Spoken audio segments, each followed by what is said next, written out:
Okay, so I am now going to work this problem out with both problems for you. Okay, so the first thing that we want to do is, well, here's our quadratic formula, here's our equation, but the first thing we want to do is figure out what A, B, and C equal to. So we see that A is 7. We see that B is a negative 3. And we see that C is a negative 8.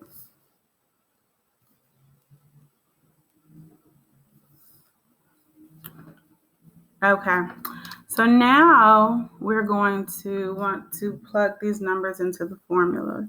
So the easiest way to do that is to go ahead and just set up the formula. So all you have to do is enter the numbers.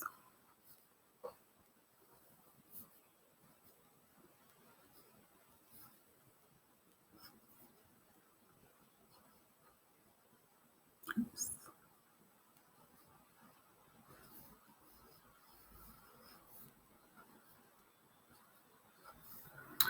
I almost put 4A. Okay, so we need B. So we have a B here, negative 3, a B here, negative 3, and then we need an A. We have our A, which is 7, and then we need a C. We have our C, which is a negative 8, and then A again, which is a 7. So now, if we start here, we see that there is a double negative. You can think of it as multiplying these. You can think of it as multiplying two negatives. I'm sorry.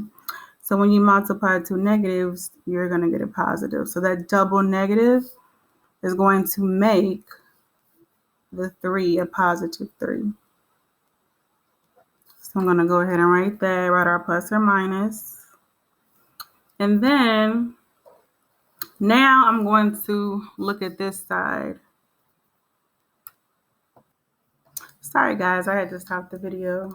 Okay, so the next thing we're going to focus on is the negative 4 times 7 times negative 8. So really all you have to do is literally just put that in your calculator. The reason why I want to start with the negative 4 is because it'll be confusing if we go ahead and solve the 3 square. Some people may think that we're supposed to subtract next. So we don't know what we're supposed to do yet because we don't have the solution to negative 4 times 7 times negative 8, but we will in a second. So take your calculators and you just literally plug in like that portion, okay? So you plug in 4, negative 4, do times 7 times a negative 8 equals 220. Now, that's a positive 220, okay?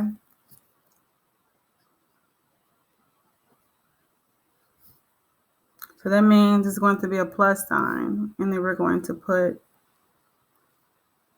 224. So the next thing we're going to do is go to this one. So we know that a negative 3 times a negative 3 is going to give us a positive 9. So next, our simplified answer is now at 9 plus 224. So when you add 224 and 9 together, you're going to get 233.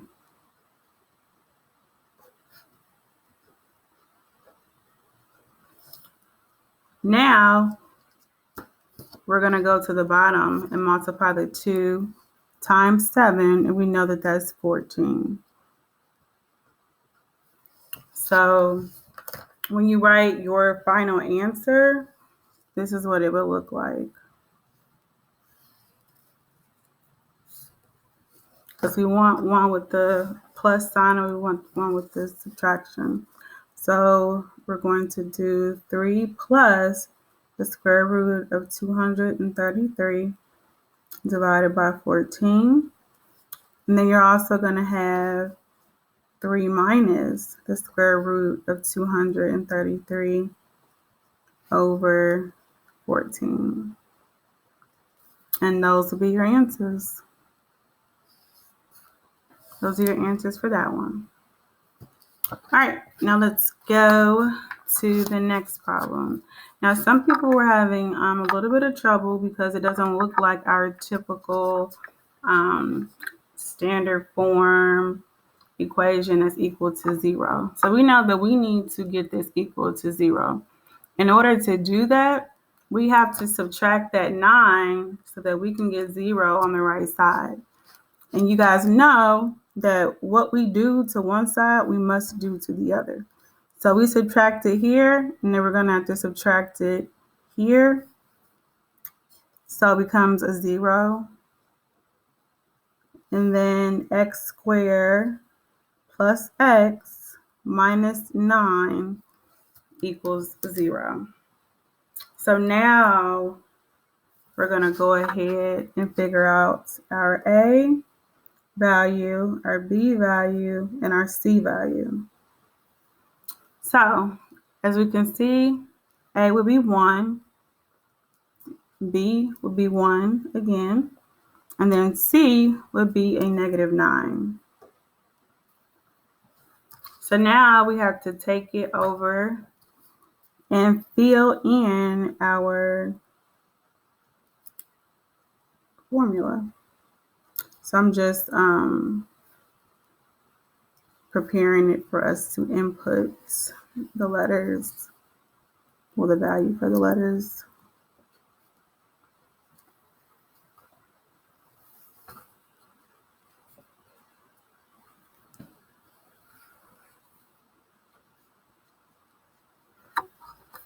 Okay, so we need B for this one, and B is 1. We need B again, B is 1. We need A is 1. We need C is a negative 9. And on the bottom, we need A again, and that's 1. So again, we're going to start off, we can start off by giving ourselves that negative 1, and then plus or minus. But when we get to the radical, we're going to start off on that side first. So we're not going to deal with this first. We're going to deal with what we are multiplying, just so we don't get our signs mixed up.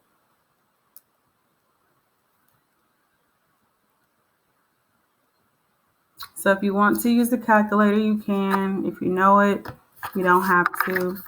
However, to put it in exactly, you know you're going to get the right answer. So we have a negative 4 times 1 times a negative 9. And our answer is a positive 6. So we're going to go ahead and write in our positive 36. And we're going to go ahead and write the square root of 1, which is 1. And then, of course, over 2, because 2 times 1 is 2. Now we need to go ahead and add 3 plus 1. What I keep saying 3? 36 plus 1.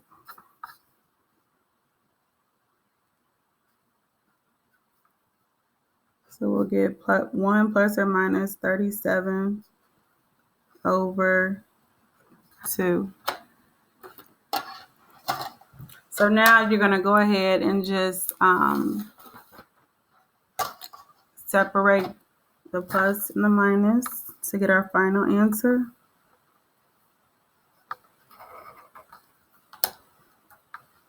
And that's going to be, ooh, guys, I made a mistake. Can you guys see what mistake I made? Yep, I forgot to add that negative back in. Now that's the common mistake people can make. And without that negative, it would have been the wrong answer. So, okay, so we're just going to rewrite it. -1 plus the square root of 37 over 2. And then we're going to write -1 minus the square root of 37 over 2. And then that'll be your final answer. All which you can type into that graphic organizer, that one or the one that I gave you guys, I think last week. If you have any questions, you guys can email me, doliver@nwlsd.org. And yeah, let me know.